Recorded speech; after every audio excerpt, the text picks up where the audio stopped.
முறையில் எங்களுடைய பிரதேசத்தில் நடைமுறைப்படுத்தப்படுமாக இருந்தால் நிச்சயமாக நல்ல விளைவினை நாங்கள் எதிர்பார்க்கக்கூடியதாக இருக்கும். ஆகவே தெளிவுல ரீதியாக வழங்கப்படுகின்ற அறிவுரைகள் ஆலோசனைகள் என்பவற்றை முறையாக பின்பற்றி விவசாயிகள் தங்களுடைய பயிற்சியினை மேற்கொள்ளும் பொழுது நிச்சயமாக எங்களுடைய பிரதேசத்துக்குரிய வருமான ஈட்டலை மற்றும் பிரதேசத்தினுடைய பொருளாதார அபிவிருத்தியை நாங்கள் இருக்கின்றோம். அந்த வகையிலே முதலாவதாக 2016-17 பெரும்போக மானாவரி சிறிய நீர்ப்பாசன திட்டத்தின் கீழ் செய்யப்படுகின்ற தீர்மானங்களைப்படி நீர்ப்பாசன திணைக்கள மத்தியினுடைய தீர்மானங்கள் திட்டமுடைய தீர்மானத்தினை எடுத்துக்கொள்வோம்.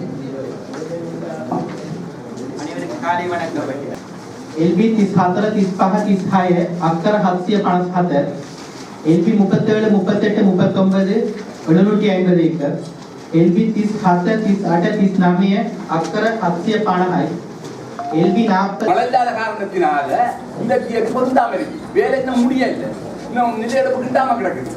அப்ப இந்த கால பகுதிக்குள்ள நாங்க செய்து முடிக்க ஏதாம இருக்கு. அப்ப ஆரம்ப கூட்டத்தில் தீர்மானத்துக்கு அமையாம நாங்க பிஞ்சு வைக்க வேண்டியதுன்னா நாங்க குற்றவாளி ஆகும். ஆகவே நாங்க திட்டம் அமைத்து இந்த பிரதேசத்துல அரைக்கொட்டி நோய் இந்த 2 பிரதேசங்கள்ல தான் கூடுதலாக அடையாளம் காணப்படுகிறது. ஏனைய மாவட்டத்தின் ஏனைய பிரதேசங்கள்ல அதனுடைய தாக்கங்கள் இல்லை. இங்க மட்டும் அதனுடைய தாக்கம் ஏன் ஏற்படுகிறது என்பதற்கான அவர்களுடைய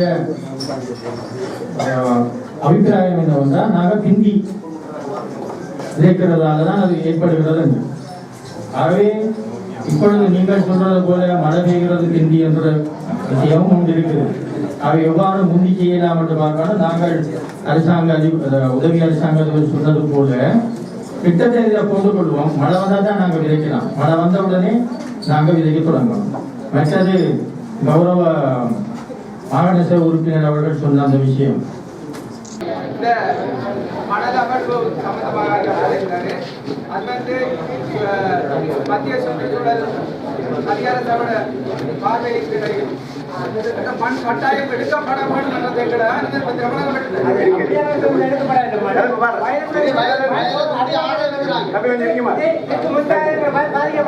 பிரச்சனை இல்லை.